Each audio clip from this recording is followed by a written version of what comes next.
Hello, I'm Ted Seides, and this is Investment Management Operations. This show explores the inner workings of the most sophisticated institutions in the industry. Through conversations with executives across operations, compliance, legal, and finance, you'll hear how key operating partners run their businesses in an ever-changing and complex investment landscape. You can join our mailing list and access Capital Allocator's content at capitalallocators.com. I'm Scott McDonald, and I'm your host. My guest on today's show is Shaun Eng. Shaun is the Managing Director of Risk Analytics and Investment Operations at the Cleveland Clinic Investment Office. Shaun has been quite busy at Cleveland Clinic and does a few things differently that operational professionals should observe. Maybe this is why he and his team have won the Allocator Prize for Best Investment Operations of the Year. Shaun joined Cleveland Clinic in 2016 after working over 10 years at the World Bank. Sometimes we need to look inward to find strength, and this is where Shaun and his team shines. He shares how they created their investment office from scratch after the board opted to insource their investments from an OCIO. We later turned to how they partner with a hospital analytics team to build out more than 200 dashboards of dynamic data sets for their investment team. We cover a lot of ground here, so sit back. Please enjoy my conversation with Shaun Eng. Shaun, it's so great to see you, and I'm really excited to talk about what it's like to build an investment office from scratch. But first, tell me a little about yourself. From Singapore originally, born and raised there, finished my national service in Singapore before jumping to the UK, University of Manchester. That's where I had my first degree in accounting and finance. And then I started my career in London with PricewaterhouseCoopers. And then after 5 years, I went over to the World Bank. My previous audit manager got a role there, and 2 years after he joined, there was a vacancy, so he grabbed me over. I stayed there for 17 years before joining Cleveland Clinic. I ended up in Cleveland Clinic after spending quite a few years in the capital allocators world with the World Bank pension plan. And then this opportunity came up. I decided to jump a bit, and I've been here for 7 years now with CCIO, Cleveland Clinic Investment Office. What were you doing when you were at the World Bank?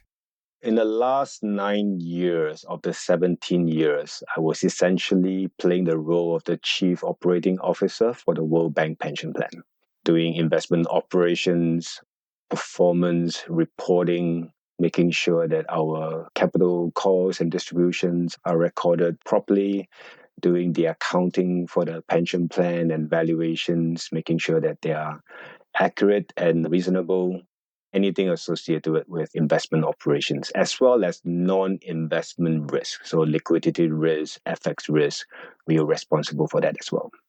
And what was the appeal to moving over to Cleveland Clinic? LeBron James definitely was one. It's an opportunity to join a startup without really the risk associated with a startup. We used to follow a OCIO business model.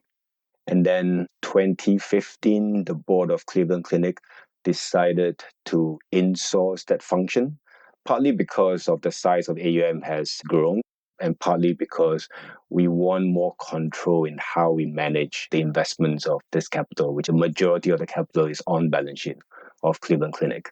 So my CIO, Stephen Strine, was hired in 2015, and he was tasked to create a team. And I was essentially employee number 2 of this small startup.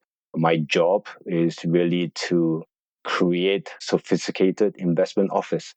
So that opportunity is really appealing because you do not have any legacy systems that they have to work through. But it's also a curse because we did not have any processes to start with. We had to start everything from scratch, systems, internal controls, design, partnering with vendors, as well as hiring the team. What was the size of Cleveland Clinic when you started? The size was about 5 people. Investment wasn't their full-time job, There were definitely other finance-related functions that these 5 people were responsible for. But the idea was really to create a full-time investment office that managed this pool of funds for Cleveland Clinic. Could you just give me an overview of you were using an outsourced provider and then the process of how do you start to think about slowly or quickly pulling those assets back in-house and then trying to get the pipe set up?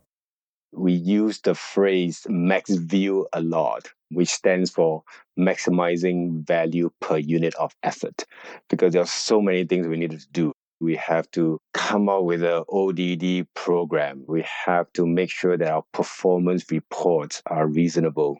We have to make sure that our processes, once investment decisions are made, how does it flow?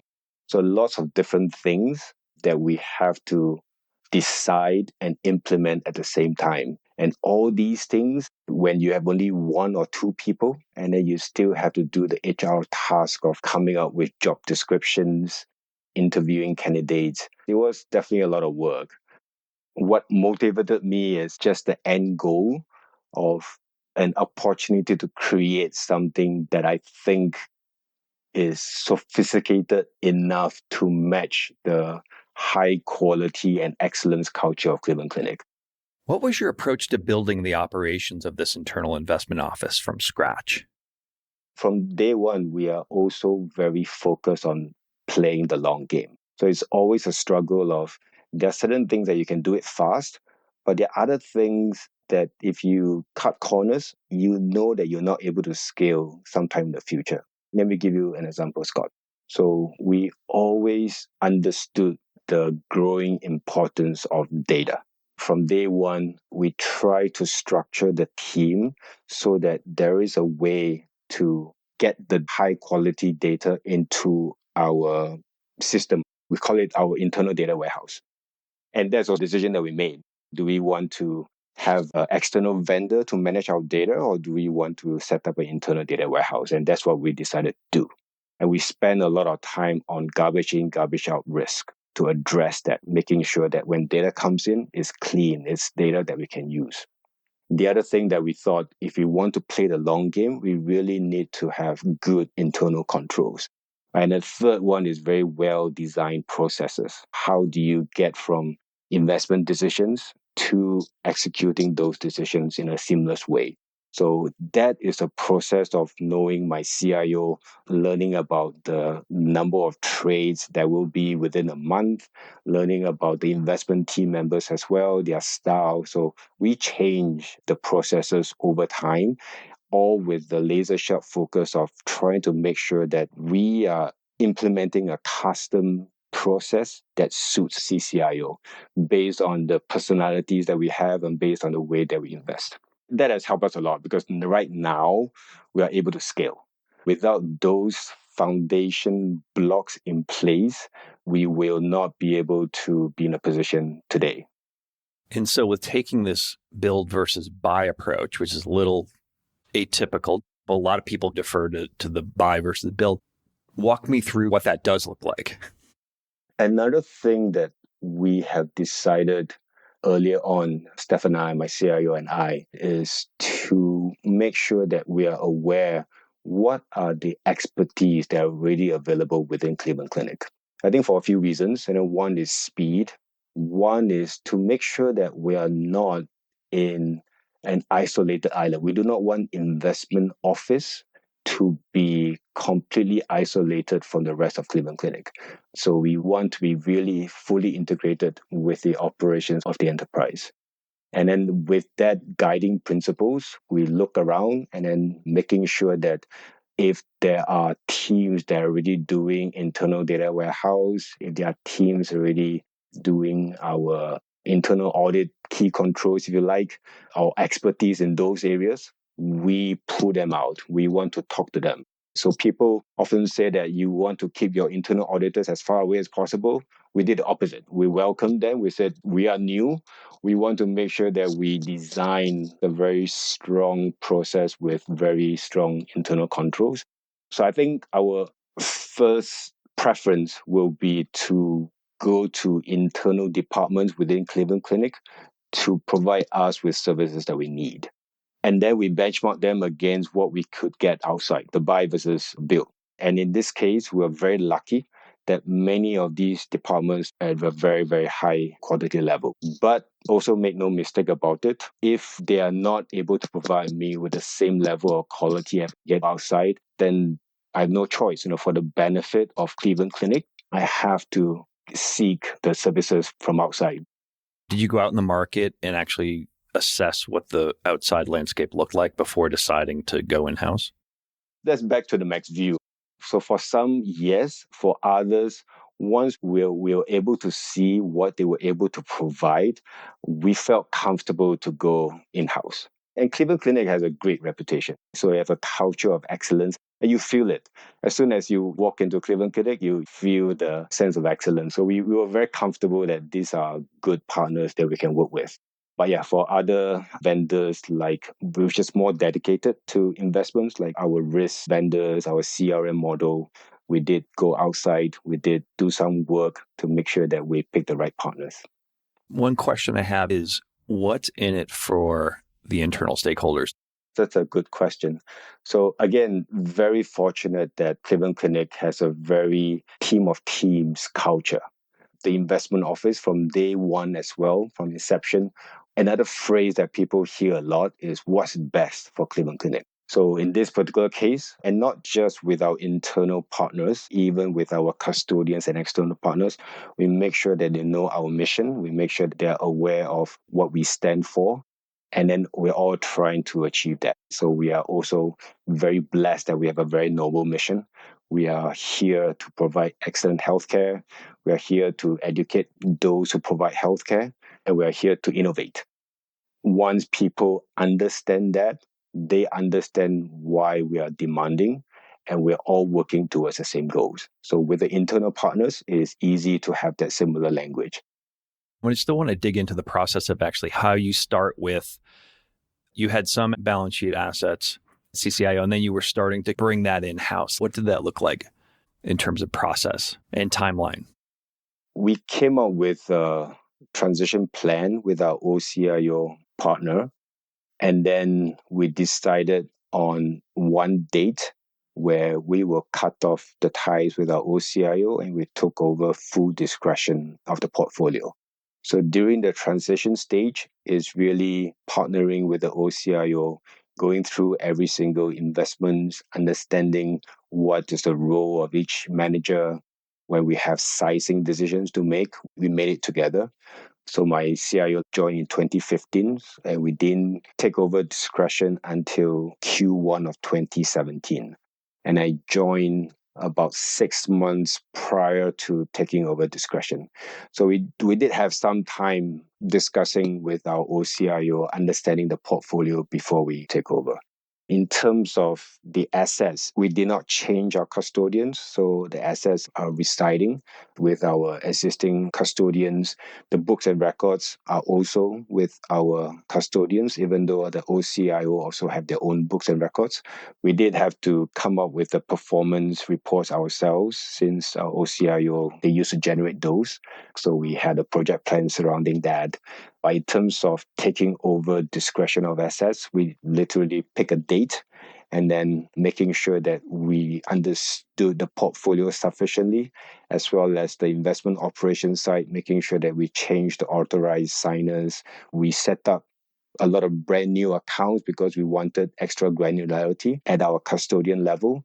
So all these things were done before we pulled the plug and said, okay, from this time on, we took over discretion and we do not need any of your middle and back office support from the OCIO. So it sounded like those investments in those managers were done on behalf of you, not in a pooled arrangement. Is that fair?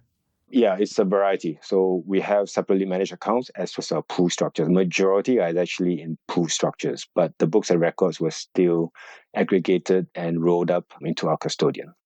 So were there instances you had to redeem from certain pools and then you were getting cash and then having to reinvest in other opportunities? Not so much. So the plan has always been, once the team has been created, then we go through the first 2 years is really re-underwriting the entire portfolio of managers. And then we obviously make some changes. There's some managers, and many of them that we like already in the portfolio. There are some that we're not a big fan of, so we deem them and select new managers. And then you had to re-underwrite ODD for yourself. Yeah, so we spend a lot of time with the OCIO and go through each manager, their risks, their strengths, weaknesses. We did all that. Again, it's like how much time do you spend on each area, right? So ODD, I remember, is scratching my head and just trying to make sure that, go back to the first principles. What is the risk with ODD? When would you be really uncomfortable with ODD risk that you want to tell your CIO and let's pull out from this fund now? So we try to be laser sharp focused and identify those high risk managers. And then the rest, we come up with a cadence depending on the nature of the risk, whether every 3 years or 5 years we'll go back and re-underwrite them. Can you give me a little sense of what that early team looked like when you were building that out? So you have CIO, yourself. Who else was in there as you were starting to think about how do we bring this stuff in-house? As you would expect, we try to bring in the senior management first because we want to allow the senior management to do the recruiting of the team members. So right now, we have 4 managing directors reporting to the CIO. So I'm one of them in charge of investment operations. And investment operations within CCIO is actually a misnomer. So I have 3 broad responsibilities. One is the traditional investment operations that includes performing ODD. The second one is investment analytics. So we make sure that we keep the data clean and we provide insight from data. And the third one is risk management. So risk management actually resides within my team. So that's one managing director's responsibilities. And then we have 3 other managing directors. One is on what we call equity strategies. So higher volatility strategies includes public equities, private equities, ventures. And then one managing director is on credit. So less volatile strategies, if you like, and then one managing director on research. So she is responsible for coming up with the asset allocations of the various pools of capital that we have.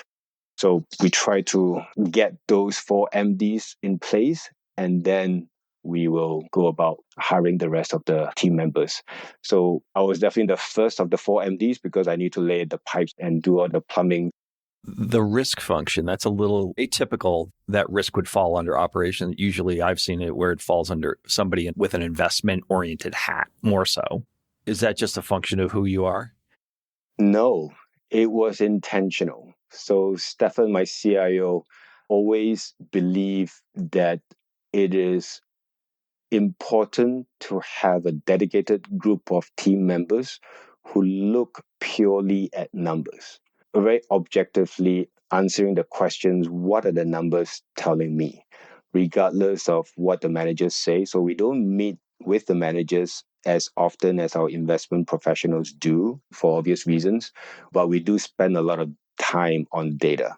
The hypothesis is when you spend so much time with the managers, inevitably, there will be some emotional attachment involved there. But we, the risk team, we just purely look at the numbers. If they tell us that they are a small value fund, but somehow we don't see the returns correlated with that, we let our investment team know. Was there anything in particular that was more challenging than you expected going into the taking it in-house? So I think it's back to what is most at stake here. If you recall, in 2017, the equity markets was good. You're not sure when it's going to end. So we had to come up with the emergency action plan, we call it. If things change, which will be the first managers that we will like to redeem if we need liquidity for the organization, or if we want to rebalance the portfolio and go offensive. We had to come up with things like that, even though not everything is in place and not everybody is on their seats yet. And we did hire a lot of top-notch people. We were very blessed and putting our heads together and said, what will be the course of action to take if this and this were to happen? We're very focused on action-oriented decisions. And taking no action is the action itself. Don't get me wrong, we don't churn the portfolio very rapidly, but we are aware that taking no actions is a decision itself. So we try to come up with metrics and gender topics that will guide us to whether or not any actions need to be made. That helps us as well in terms of max view and 80-20 rule. Is there anything else that top of mind for you on the metric side that you could share? A lot of it is understanding how Cleveland Clinic look at our finances. This pool of assets also help with our credit ratings of Cleveland Clinic. So one ready metrics are the metrics associated with our credit agencies. The other type of task that we went through is what are the dashboards that we need to design inevitably that goes back to the question of metrics. What are you trying to measure and what are you trying to monitor?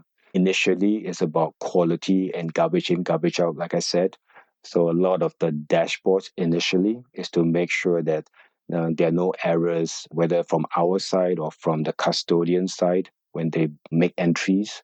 And then after that, we evolve to what are the insights that our investment professionals want to see to help them make sizing decisions or investment decisions.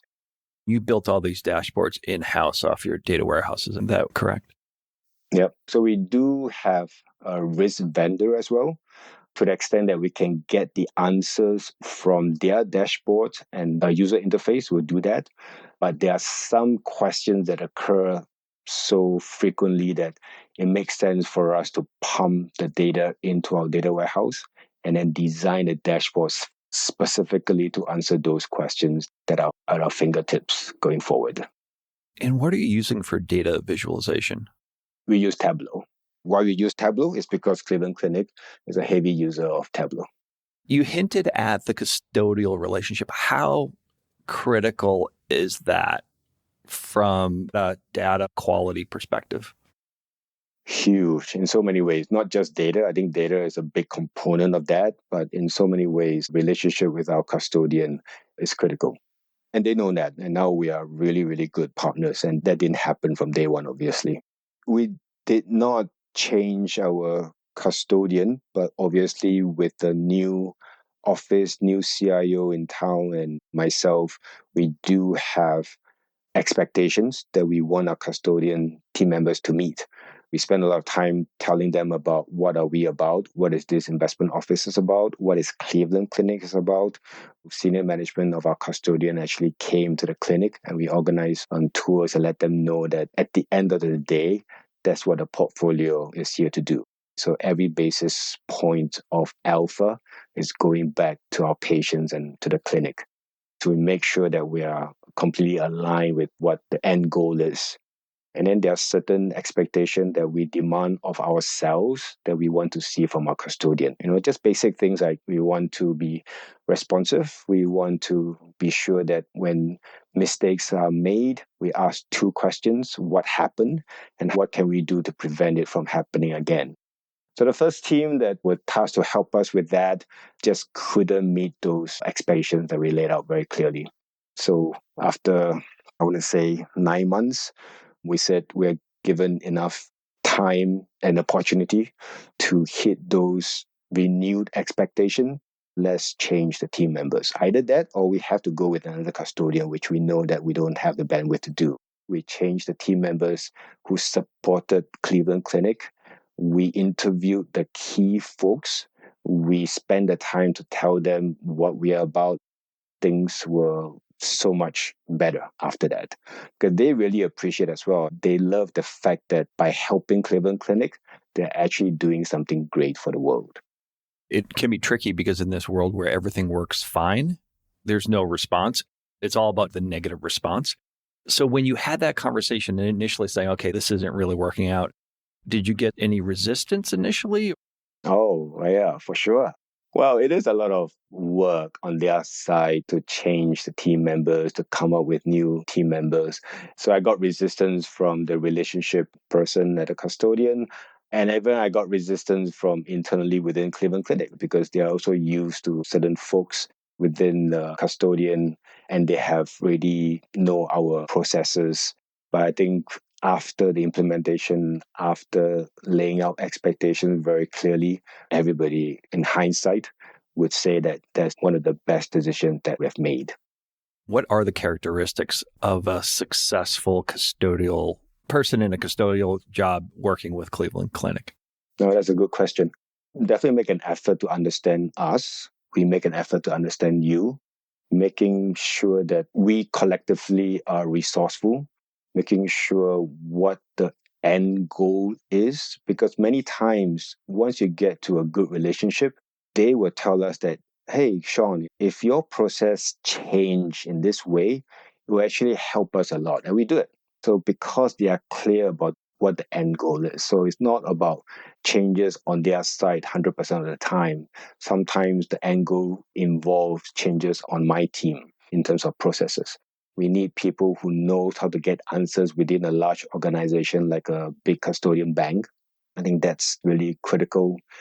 And then being able to do what I do, right? The difficult stuff of talking to team members and said, hey, you are not performing at the level that we expect you to. And we expect the custodian to have similar conversation because we want people to improve. We want them to get genuine, constructive feedback. Many of them who work on our accounts subsequently get promoted. And I see that as a great thing. Some people see that as, oh, nice turnover. We are always willing to sit down with especially the senior level staff and go through the tours, tell them again our mission, vision, and what we are here to do. And how often are you doing these check-ins? Is it real time or some other frequency? We have a monthly update. It's more formal in nature. But then my team talk to the team at the custodial bank almost on a daily basis. So we try to meet face-to-face as well. And I would say every 2-3 years, we definitely would try to organize tours. And what do you look for in a custodian bank? The core responsibility will always need to be top-notch, meaning that to custody assets, securities, you have to be top-notch. To service a separately managed account together with the associated tax reclaims functions, you have to be top-notch. Your technology has to be top-notch so that it is efficient, it is accurate. And at the end of the day, is a people asset business. So making sure that you do have processes to promote your high potential team members from within, making sure that you have processes to recruit top individuals from outside. Those are what we look for. A lot of these custodial banks have a look and feel quite similar. What's the overarching distinction? What's the one standout thing for you? You're absolutely right. And in my World Bank days, because we do manage assets for many developing countries' central banks, so we work across different custodians. And one thing you'll find that is the same custody bank can offer vastly very different level of service, quality of services. So that is also consistent with my statement that at the end of the day, it's a people business. You need to get the right person. Like you said, technology, some may be slightly better than the rest, but it's not a slam dunk differentiator. So we go a lot with people, the interview, the assessments of their key personnel. That's critical for us. So let's talk about what's going on today. So tell me a little bit about how you spend your day. Right now, we're busy. It's because we're implementing a new risk system. We're implementing a new tool that will help streamline our data gathering process from our external managers into our data warehouse. We have a new joiner who just joined our team. So the onboarding process associated with that.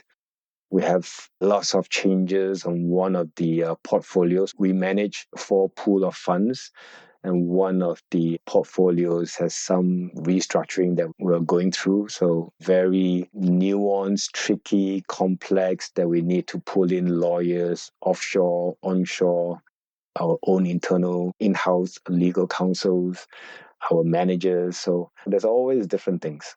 How big is CCIO today and how many investments do you have? How many managers do you work with? We have 25 people within CCIO. And I think across the 4 pools of funds, I want to say that we have about 100 active managers, definitely north of 250 in terms of funds, but in terms of managers, about 100. The other thing I talked about is the time you spent onboarding somebody. I'd love to hear about what you do to actually make people adopt the Cleveland Clinic way. It's something that we feel like we can always improve on. Typically, we have a folder that contains all the what we call essential documents for people to read. And that includes our IPS, includes our culture, includes our what we call the team norms. And then a lot of it, especially people in my team, there's a series of meetings to discuss the dashboards because a lot of the questions, you can actually get the answers from the dashboards. Part of the onboarding process is meeting the team, the 25 of us. So there's a standard procedure of we'll set up individual meetings, or in some cases will be team meetings with this newcomer. If the person reports to me or within my team, is to understand the strength and how to make the person succeed, or how to make sure that person reach the full potential. For each person will be very different for another person. How are you in the ops team interacting with the investment team? So we practice a generalist model. And what that means is really everybody is encouraged to get involved in any parts of what we do, whether it's investing, whether it's this particular manager, whether it's a particular asset class, whether it's risks, whether it's ODD.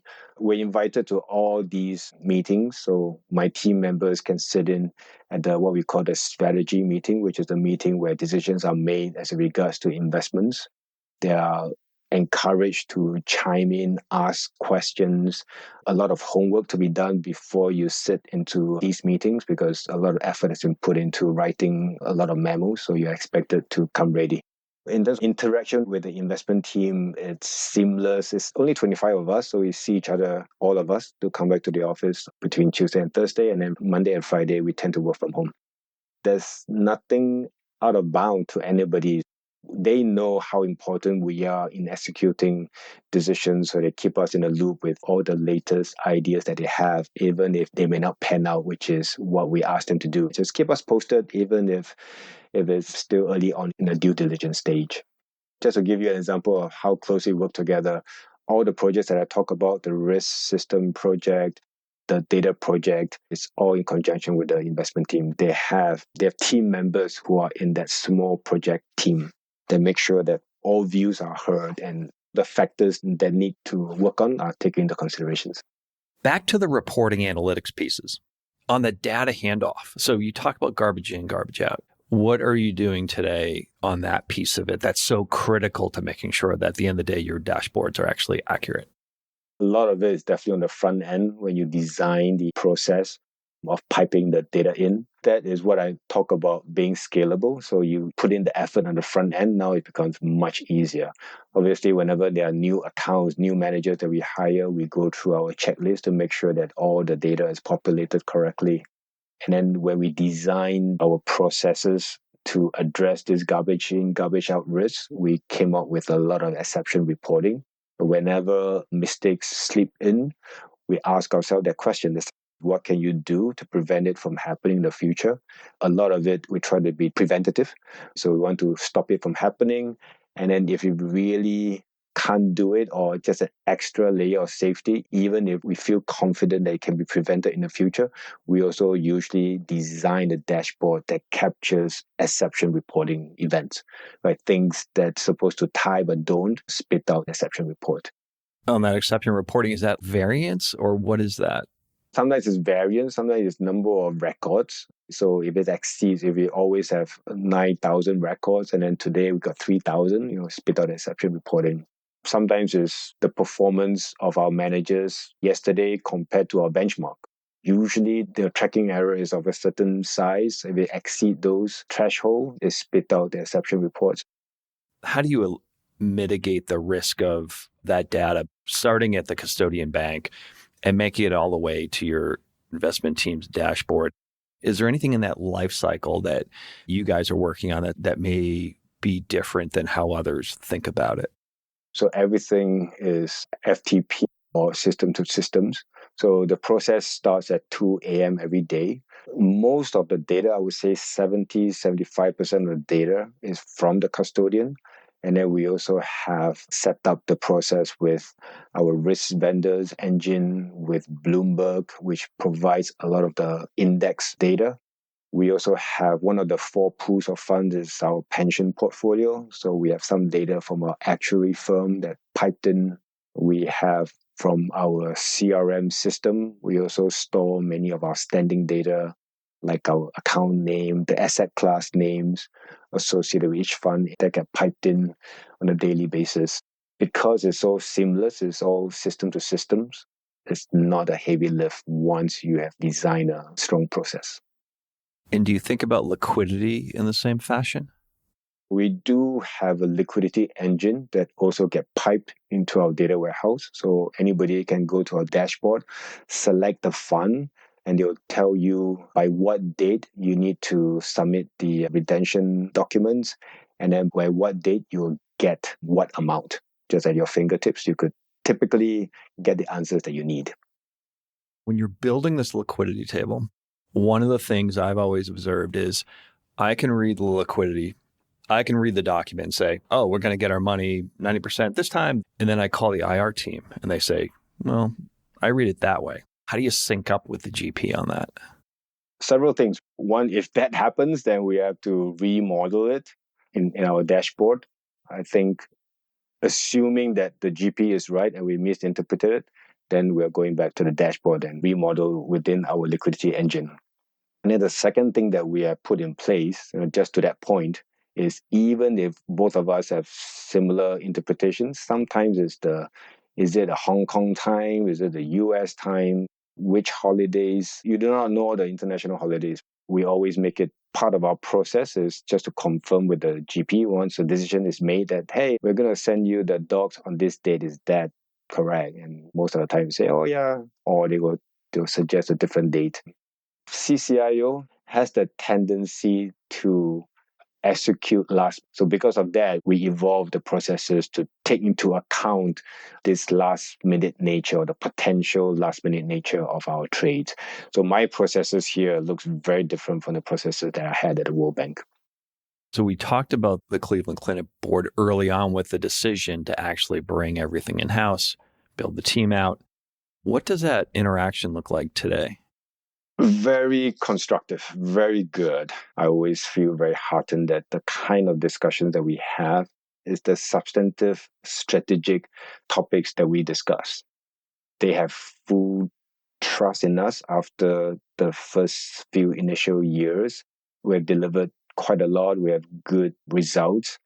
Definitely, I think one common thread is always coming back to the question, and I love that, which is what's best for Cleveland Clinic. So the pool of capital that we manage is very integrated to how successful we want Cleveland Clinic to be, the missions and the OKRs of Cleveland Clinic. It's about investment results and liquidity and all the other facades of investment management. How do we add value? How do we play a part when we discuss the next challenge for Cleveland Clinic or the next big goal that we're trying to achieve? I always tell my family that I've never been as proud as I've been in my career than I was during the COVID days. What happened during COVID in the healthcare industry? 1.5 million healthcare workers lost their job. Many more were furloughed. Cleveland Clinic did not do any of those. Our CEO, Dr. Mihaljevic, made the tough decision of converting our education health campus into a temporary hospital because we were worried about the COVID surge. So it's a Herculean task. We have to pipe in oxygen, ventilators, definitely an example of how team of teams work within Cleveland Clinic, because all the clinical leaders were involved, operations, construction, design, nursing teams. And Dr. Mahalaj were able to make that decision partly because of the investment results that we have. He would have made the same decision, but I think we helped to make the decision a bit easier. It's just very inspiring to be part of the entire operations. And coming from somebody who actually feel that it's sacred to have dinner with my family members each night, when you meet the frontline healthcare workers who couldn't be close to their family members for months, not just days and weeks, but for months. And then once Ohio is under control, people raise their hands and volunteer to go to Michigan and New York to help out.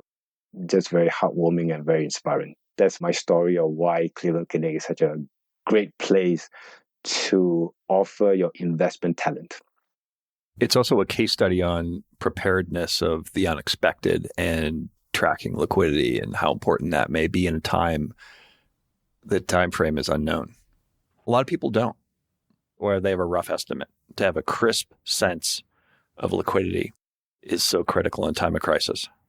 That's right. I mean, the dashboard was so helpful. So we have very frequent meetings with our finance teams. What do they need? What do they want to see? What are the latest challenges that the leadership is trying to overcome? How can we help? I love investments, but I love it even more when the goal of the investment results is going towards amazing missions like this, just saving lives. Where are you guys going? What does the future look like near term for you, given all the things that you are thinking about? Yeah, so many things that are keeping us busy and keeping us very excited. Well, first of all, the clinic is definitely doing a lot of exciting things too. We are, by the way, the only healthcare organization that has a quantum computer within the premise, trying to do great things in terms of drug discovery by using technology. We're also having the biggest brain study that the world has ever seen. We are building a neural center that will cost quite a bit of money. And then how do we translate that within the Cleveland Clinic is if we get 400 basis points more of alpha, we will be able to help significantly with this construction effort.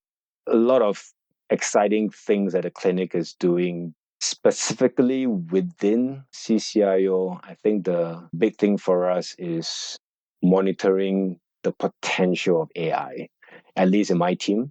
So on the investment side, the AI theme has been ongoing for a while now. That is not my area of expertise, but definitely we have benefited from the AI craze lately. But from the operations perspective and the data perspective is how do we leverage AI to, number one, for efficiency gain within the office, and number two, in throwing out insight to facilitate investment decision making. Any advice for managers that want to work with Cleveland Clinic? Get to know us. Hopefully, they'll find us inspiring, maybe give more meaning to the work that they do, because if they are successful, lives are being saved here. If you can understand that, I think it will provide an extra motivation to most people's work. I would just say that, we have really created something quite beautiful. And I say we means Stefan and I, means the leaders of Cleveland Clinic, means Cleveland itself, because it is an excellent place to work in for investment professionals. I talk a lot about meaning, how inspiring I got during the COVID days. Most of the talented individuals want an intellectually stimulating environment. We offer that not just because we are in the asset management business, but because the people that we hire always have very deep expertise in certain areas. And then you couple it with a generous model. So if you're an expert in real estate, but you want to dabble in public equities, this is also a place for you. You can actually see that. If you are involved in risks and you want to write a paragraph or two within the investment memo, this is a place that allows you to do that. This place is a place where we want our co-workers to succeed. So we take a lot of pride and celebration when we see our co-workers improve and succeed, and because each person is so unique. So your success will look very different from my success or how I add values. And we want people who do that. So, Shaun, we close with a couple of questions we like to ask people. What advice would you give an emerging investment office from an operations perspective? We do see a lot of outsourcing trends. They outsource their IT, some outsource even their compliance. And we generally view that as a good thing. I think focus on what you're doing best. But as you outsource, be sure that you're outsourcing the task, but you're not outsourcing the responsibilities. So make sure that you do have processes in place to know that you're getting good advice, to know that things have not changed sufficiently for you to start looking for a different partner. So that responsibility still resides within the firm. And then the last question, what is the one industry resource that you most commonly refer to people? You will love to hear this. I always give them Capital Allocators podcast. The latest newcomer in my team. So he has limited experience in investments, more of an analytics AI person. He enjoyed the podcast. Scott, you and Ted Siders and Hang, the team, have really done a fantastic job. Well, thank you. We couldn't do it with you and others, so we appreciate that. Well, Shaun, this has been a wide-ranging, forward-looking, backward-looking conversation. I've learned a few things along the way, and thanks for your time. Yeah, thank you, Scott. Thanks for listening to the show. If you like what you heard, hop on our website at capitalallocators.com, where you can access past shows, join our mailing list, and sign up for premium content. Have a good one, and see you next time.